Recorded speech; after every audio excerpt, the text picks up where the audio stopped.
욥기 30장 16절에서 31절까지 함께 읽었습니다. 30장 1절부터 15절 전반부가 사람들이 태도를 바꾸고 욥을 모욕하고 조롱했던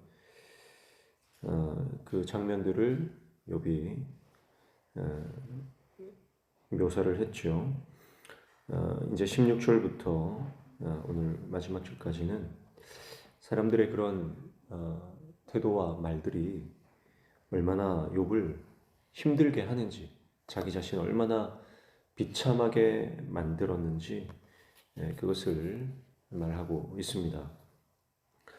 16절 먼저 보시면 이제는 내 생명이 내 속에서 녹으니 환난 날이 나를 사로잡음이라 이렇게 말하죠.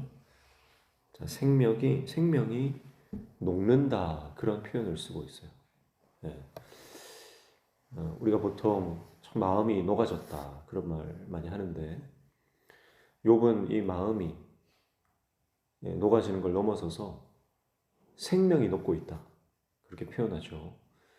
그래서 자신의 이 고통이 얼마나 큰 고통인지 표현하고 있고 17절에 보시면 밤이 되면 내 뼈가 쑤시니 나의 아픔이 쉬지 아니하는구나 그랬습니다. 자, 뼈가 쑤셔서 그 아픔이 끊이질 않는다. 밤새도록 통증이 계속된다는 겁니다. 자, 이것은 육신의 병이라기보다는 마음의 그 아픔이라고 볼 수가 있겠죠. 생명이 녹을 정도의 고통, 밤이 되면 뼈가 쑤셔서 잠을 잘 수 없는 밤새도록 뒤척여야 하고 고통당해야 하는 욥의 상황입니다. 자, 무엇이 욥을 이렇게 만들었습니까? 그것은 욥이 가지고 있던 것을 다 잃어버렸기 때문이라기보다는 건강을 다 잃어버렸기 때문이라기보다는 바로 사람들의 배신, 사람들의 배반, 변해버린 사람들의 태도와 말들이 그를 더욱 힘들게 하고 아프게 하는 것입니다. 한순간 돌아서서 욥을 대적하고 또 나의 고하를 막론하고 욥을 모욕하는 사람들의 태도와 그 뼈를 때리는 말들, 그런 것들이 욥을 정말 힘들게 하고 혼란스럽게 하는 거죠. 바로 전까지만 해도 욥에게 늘 찾아와서 도움을 구했던 사람들이고 욥의 혜택을 받았던 사람들 아닙니까? 그런데 그들이 한순간 돌아서서 욥을 힘들게 하니까 욥은 같은 사람이 맞나 싶을 정도의 그 혼란스러움을 겪고 있는 것입니다. 그러니까 실제적으로 우리 삶의 정말 아픔은요, 어떤 내가 뭔가 소유를 잃어버렸기 때문이 아니라 관계의 단절에서 오는 것이죠. 그리고 믿었던 사람들로부터 배신당하고 그들로부터 끊임없이 모욕을 당하는 그 상황, 사람들이 다 나를 버리고 나에게 등을 돌리는 그 상황들이 정말 사람을 아프게 하는 것입니다.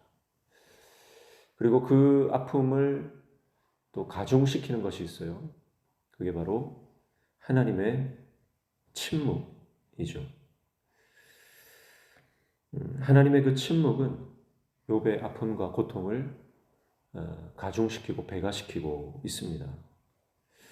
그런데요, 가만히 생각해 보면 욥을 버티게 하는 것도 사실은 하나님의 침묵이에요. 이게 무슨 말이냐면, 여러분, 사람들은 욥을 다 모욕하고 있잖아요.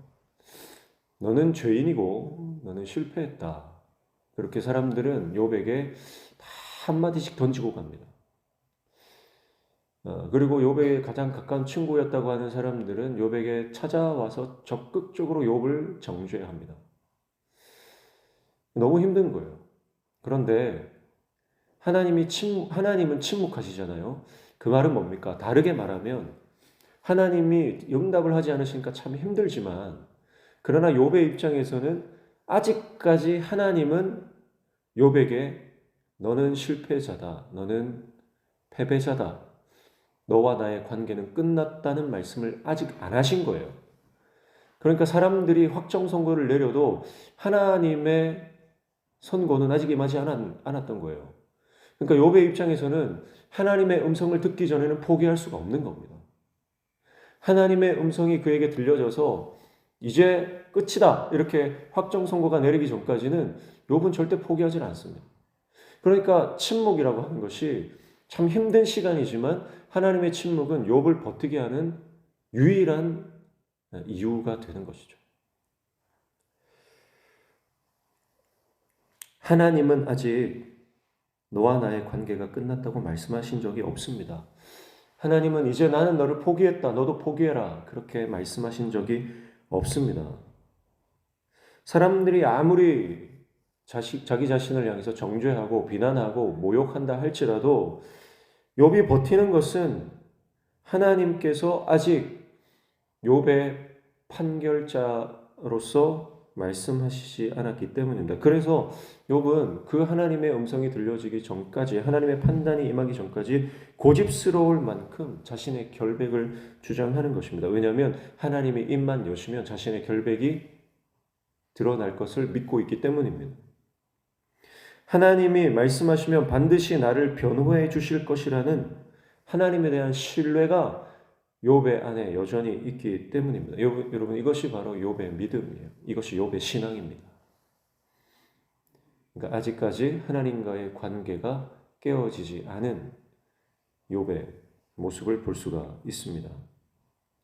그러니까 신앙이 뭡니까? 신앙은 사람의 말을 듣고 결정 내리지 않는 태도입니다. 사람의 말 때문에 흔들리지 않는 것이 그것이 신앙입니다. 하나님이 말씀하시기 전까지 스스로 자기 자신을 정죄하거나 단정짓지 않는 것이 그것이 믿음입니다. 그것이 욥의 믿음이고 그것이 우리의 믿음이 되어야 될 줄로 믿습니다. 사람들의 말, 여론이나 대세를 따르지 말고 진리를 따라가십시오. 분위기나 흐름이나 감정을 따라가지 말고 오직 말씀을 따라가십시오. 하나님의 말씀이 우리에게 말씀하시는 것만이 진리고 하나님이 우리에게 말씀하시는 것만 우리가 따르고 가야 할, 우리가 붙들어야 할 것입니다. 다른 것 붙들지 마십시오.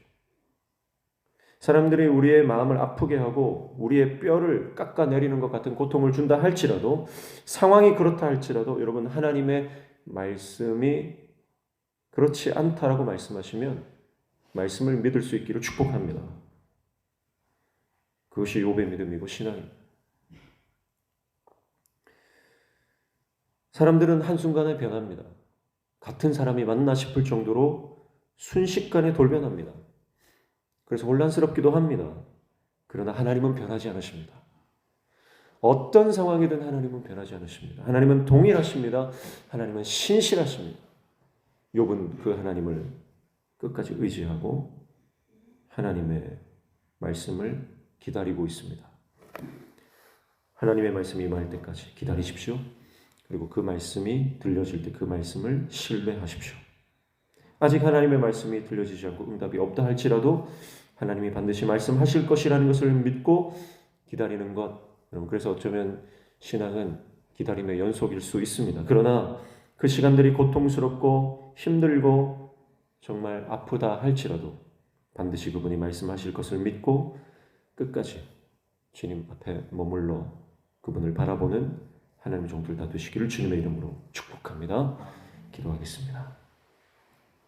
하나님 아버지, 우리가 인생을 살다 보면 정말 내 생명이 녹을 정도의 고통과 뼈를 깎아내는 듯한 아픔 때문에 잠을 이룰 수 없는 그런 시간들을 보냅니다.